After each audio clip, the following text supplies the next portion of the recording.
ಆಟದ ಮೈದಾನದ ಕೋಟೆಯಂತೆ ಬೇರಿಸುವೆನು. ಉತ್ತರ ನನ್ನ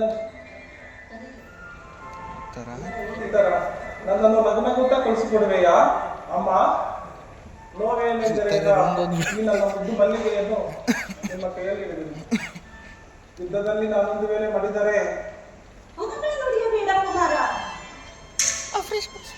ವೀರ ಕ್ಷತ್ರಿಯನಿಗೆ ಈ ರಣಭೂಮಿಯು ತಾಯಿ ಮಡಿಲಿನಂತೆ, ಶಸ್ತ್ರಾಸ್ತ್ರಗಳು ನಿನ್ನ ಒಡಹುಟ್ಟಿದ ಬಂಧುಗಳಂತೆ, ಕೀರ್ತಿಯು ನಿನ್ನ ನೆಚ್ಚಿನ ನೆನಪನಂತೆ.